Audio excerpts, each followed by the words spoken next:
नमस्कार मित्रों, जैसे कि हम महाभारत के 38 अध्याय समाप्त कर चुके हैं, जो कि आदि पर्व का भाग है। अब हम लोग महाभारत के 39वें अध्याय पर हैं। और जैसा कि पिछले अध्याय में मैंने बताया था कि नागराज वासुकी सारे सर्पगणों के साथ मंत्रणा कर रहे हैं कि कैसे हम अपनी माता के श्राप से बचें। और एलापत्र नाम का नाग बता रहा है कि हे वासुकी, अपनी बहन जिसका नाम जरत्कारु है, उसकी शादी अगर तुम जरत्कारु नाम के एक मुनि से कर दोगे और उनसे जो आस्तिक नाम का संतान होगा वही हम लोगों की रक्षा करेगा, तो यही उपाय करना चाहिए। ये उपाय मैंने ब्रह्मा जी के मुख से सुन रखा है। तो जब एलापत्र की यह बात सुने तो सारे नाग बहुत प्रसन्न हो गए और बोले ठीक है ठीक है। वासुकी भी प्रसन्न हुए और उस दिन से वे अपनी बहन क्या क्या करने लगे, बड़े चाव से पालन पोषण करने लगे। कुछ समय बीत गया और उसके बाद की कहानी ये है कि देवताओं और असुरों ने समुद्र मंथन किया उसके बाद। और उस समुद्र मंथन में वासुकी मंदराचल पर्वत पर मथानी के रूप में, रस्सी के रूप में बने हुए थे। जब समुद्र मंथन पूरा हो गया था तो देवता लोग वासुकी नाग के साथ ब्रह्मा जी के पास पहुँचे और बोले कि हे ब्रह्मा जी, ये वासुकी नाग अपनी माता के शाप के चलते बहुत भयभीत रहते हैं और इनके दिन रात काफ़ी कष्ट में गुजरते हैं। ये नागों के राजा हैं और इनकी माता का श्राप जो है इनके दिल में कांटा बन के चुभता है और हमेशा कसक पैदा करता है, क्योंकि ये अपने भाई बंधुओं का हित चाहते हैं और इनको हमेशा इस बात का कष्ट रहता है कि जब यज्ञ होगा जन्मेजय का, तो उस सर्प सत्र यज्ञ में इनके सारे भाई बंधु मारे जाएंगे। तो हे ब्रह्मा जी, इन्होंने बहुत सहायता किया है अमृत प्राप्त करने में। इन्हीं को हम लोगों ने रस्सी के जैसे इस्तेमाल करके समुद्र को मथा था।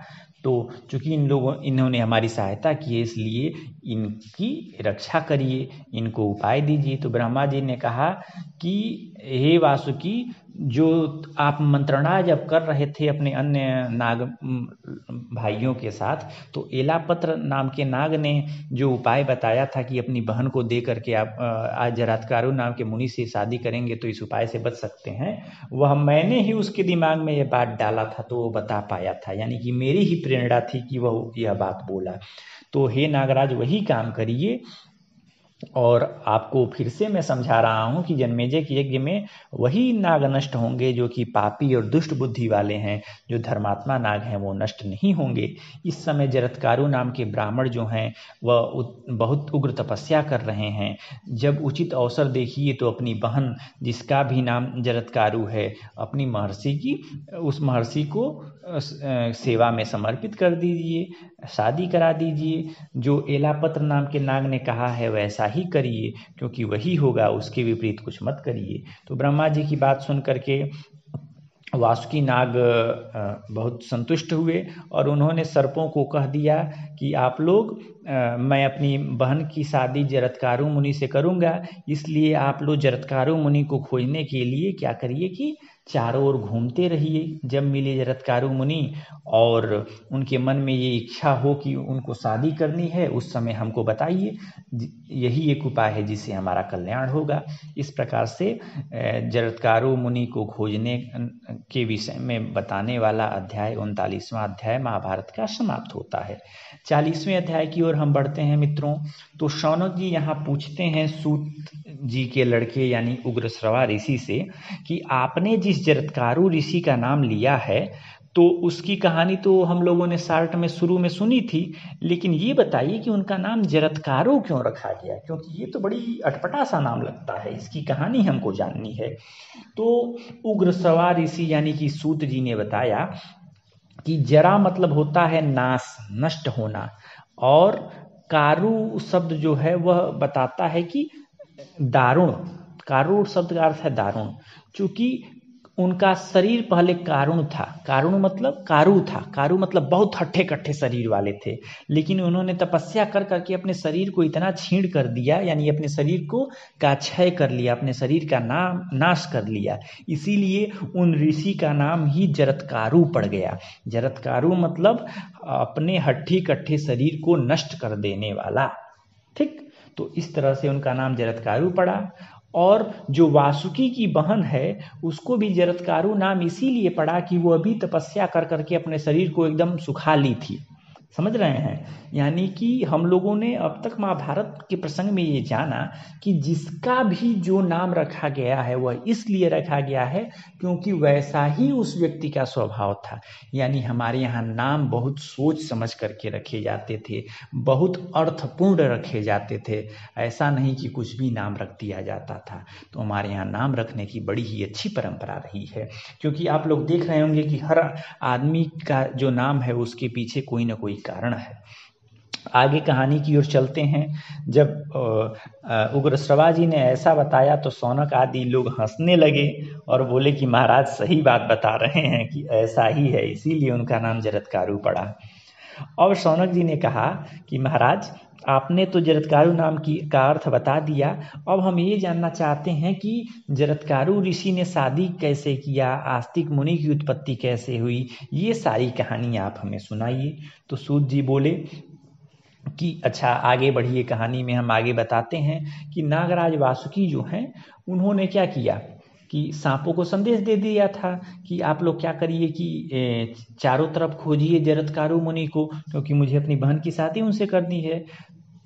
अब इधर क्या हुआ कि जरत्कारु मुनि जो थे वो बहुत कठोर तपस्या में लीन थे और उनके मन में था कि भैया हम शादी ब्याह नहीं करेंगे। वो ब्रह्मचारी आदमी थे और चूंकि यायावर ऋषियों के वंश से थे। यायावर ऋषि क्या हैं कि उनका काम है दिन भर घूमते रहना, रात को आराम करना, फिर दिन भर घूमना। तो जरत्कारु मुनि भी पूरी धरती घूम लिए थे, लेकिन उनके मन में कभी स्त्री की अभिलाषा थी नहीं। इस तरह की बात थी।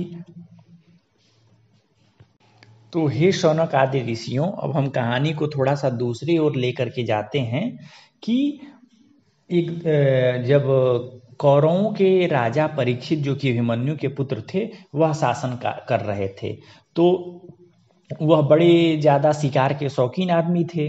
तो वो क्या करते थे कि जो भी शेर बाघ चाहे हिरन वगैरह मिलते, हिंसक पशु, उनको मारते रहते थे और शिकार खेलते रहते थे। तो एक बार उन्होंने मृग को मारा, हिरन को मारा, लेकिन वह बेचारा गायब हो गया। अब इनके हाथ से मारा हिरन कभी जीवित नहीं बचता था, लेकिन आज मृग दिखाई ही नहीं दे रहा था। तो उसी मृग को खोजते खोजते ये क्या किए कि चारों ओर घूमे, इतना घूमे कि इनको थकावट हो गई, प्यास लग गया। तो इसी अवस्था में वह शमीक मुनि के आश्रम में गए। अब शमीक मुनि क्या करते थे? शमीक मुनि जो थे वह बेचारे गाय के दूध पर ही जीवित रहते थे, यानी कि और कुछ खाते पीते नहीं थे, बस गाय के दूध पीते थे या बछड़ों के मुंह से जो गाय का फेन निकलता, दूध का फेन निकलता था, वही फेन खाते थे, पीते थे। तो राजा परीक्षित जो थे वो उस मुनि से पूछे कि हे महाराज, आपने अपने आश्रम से कहीं देखा है कि यहाँ से कोई हिरन भागा हो? मैं अभिमन्यु का लड़का परीक्षित हूँ। लेकिन उस समय वो मुनि मौन अवस्था में थे, कोई उत्तर नहीं दिए। तो राजा बहुत क्रोधित हुए और उन्होंने अपने धनुष के नोक से वहीं बगल में एक सांप मारा पड़ा था, वो मुनि के गले में लपेट दिए। अब मुनि बेचारे फिर भी कुछ नहीं बोले, बस चुपचाप शांति से रहे, राजा को कुछ नहीं बोला। तो परीक्षित चले आए और रास्ते में आए तो उनको लगा कि अरे यार, हमने बहुत गलत काम कर दिया, उन मुनि का अपमान कर दिया। खैर वो वापस चले आए। अब क्या हुआ कि जो उस मुनि के लड़के थे उनका नाम था श्रृंगी। वह अभी नया नया लड़का था, जवान लड़का था। वह बहुत तपस्वी आदमी था, लेकिन बहुत क्रोधी था। उसको प्रसन्न करना अत्यंत कठिन है। जैसा कि हम लोग पढ़ते आए हैं कि कई ऋषि लोग जो कि बहुत तपस्वी थे, बहुत क्रोधी भी थे। तो अब वो जो लड़का था वह अपने गुरुजी के यहाँ से लौट रहा था, तो उसका एक मित्र था जिसका नाम था कृष। अब कृष नाम क्यों था? क्योंकि वह अपने धर्म में इतना तल्लीन रहता था कि बहुत शरीर से दुर्बल हो गया था, इसीलिए उसका नाम कृष रखा गया था। कृष मतलब दुर्बल। तो उसने क्या किया कि मजाक मजाक में चिढ़ाने के लिए सारी बातें बता दिया कि तुम्हारे पिता को इस राजा ने इस तरह से अपमानित किया है, तुम तो खुद अपने को तपस्वी मानते हो और तुम्हारे पिता अपने कंधे पर मुर्दा सांप ढो रहे हैं, तुम कुछ नहीं कर पा रहे हो, तुम तो बहुत इधर उधर की बातें करते हो, तुम चुपचाप क्यों हो? इस तरह से उसने बहुत ज़्यादा कहा कि अरे तुम्हारे पिताजी का अपमान हुआ है और तुम कैसे चुपचाप धीरज धारण किए हुए हो। इस प्रकार से मित्रों 40वां अध्याय पूर्ण हुआ। 41वें अध्याय की ओर हम बढ़ते हैं। तो जब कृष्ण ने ऐसा कहा तो जो श्रृंगी ऋषि थे उनको बहुत क्रोध आया। जब वो जाने कि मेरे पिता का अपमान हुआ है तो उन्होंने कहा कि भाई सच सच बताओ कि कैसा बात है। तो कृष्ण ने बताया कि राजा परीक्षित आए थे और उन्होंने ऐसा ऐसा किया। तो यह सुन करके कृष्ण जो श्रृंगी था वो बहुत दुखी हुए, श्रृंगी ऋषि, और उन्होंने क्या किया कि हाथ में जल लेकर के परीक्षित को श्राप दे दिया कि तुमने मेरे बूढ़े बाप का अनादर किया है, इसलिए आज से 7 रात बाद तुमको तक्षक नाम का विषैला नाग डस करके तुमको मृत्यु लोक पहुंचा देगा। इस तरह से श्राप दे करके वो अपने पिता के पास आया और फिर बहुत दुखी हो गया, लगा रोने पिताजी को देख करके, और बोला पिताजी आप टेंशन मत लीजिए, हमने उस राजा को बहुत भयंकर श्राप दे दिया है, आज के 7वें दिन राजा टपक जाएंगे, इसलिए आप टेंशन मत लीजिए। अब जब पिता शमीक ने सुना तो बहुत दुखी हुए। उन्होंने कहा अरे मूर्ख, तुमने क्या कर दिया?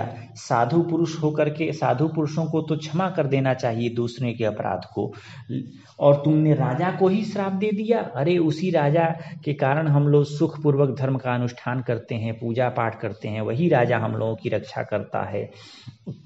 तो बेचारे थके हारे आए थे और उनको क्या मालूम था कि मैं मौन व्रत में हूँ। और जब आदमी थका हारा भूखा रहे तो क्रोध ऐसे ही चढ़ा रहता है। तो उन्होंने बेचारा गलती कर दिए। मैंने तो कुछ नहीं कहा, सब जानते बूझते भी, लेकिन तुमने उनको क्यों श्राप दे दिया? राजा की ही कृपा से पूरा राज्य सुरक्षित रहता है, पूरी प्रजा सुरक्षित रहती है, इसलिए हे पुत्र, मूर्खतापूर्ण तुमने बिना विचारे श्राप क्यों दे दिया? वह राजा श्राप पाने के योग्य नहीं है। इस प्रकार से 41वां अध्याय पूर्ण होता है। फिर 42वें अध्याय की कहानी शुरू होती है। श्रृंगी बोलता है पिताजी अब मैंने श्राप तो दे दिया है, अब आपको अच्छा लगे चाहे बुरा लगे, लेकिन मेरी बात तो झूठ होगी नहीं। आप जानते हैं कि मैं हंसी मजाक में भी आज तक झूठ नहीं बोला, तो श्राप मेरा टलने वाला नहीं है।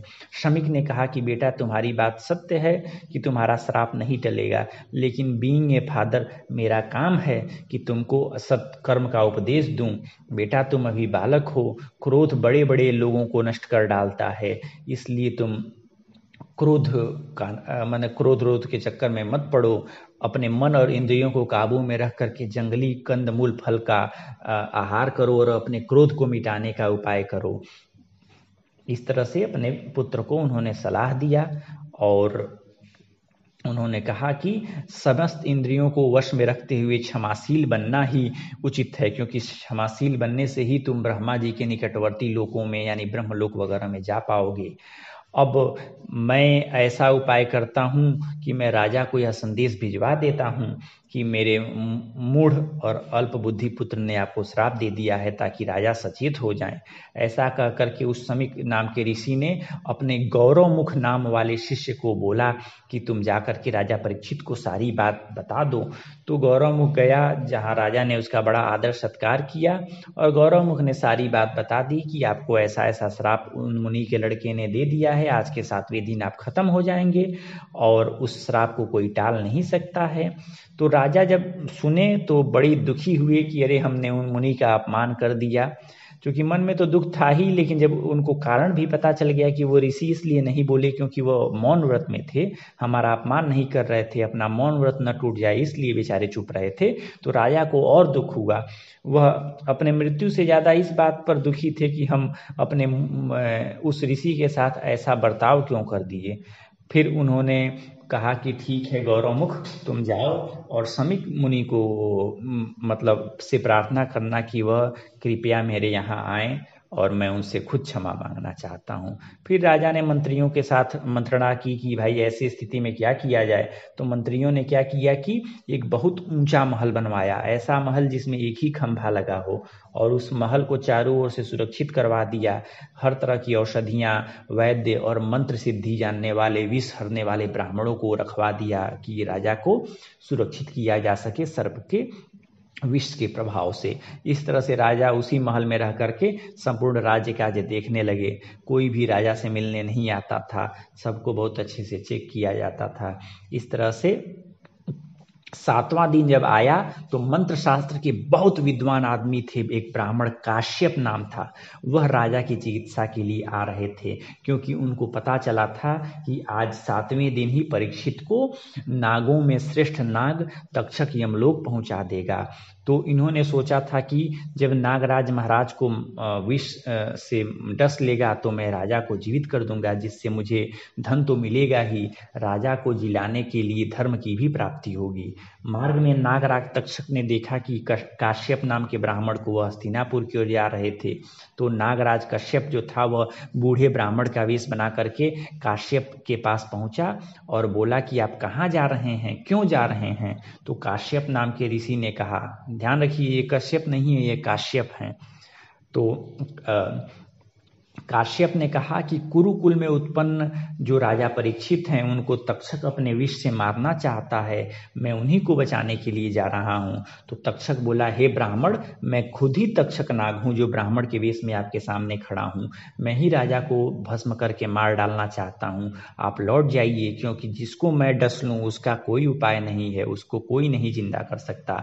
तो काश्यप ने कहा कि अरे मैं तुम्हारे डसे हुए राजा को जिंदा कर दूंगा, मेरी विद्या और बुद्धि ऐसा ही है। तो इस प्रकार से 42वां अध्याय भी समाप्त होता है। धन्यवाद।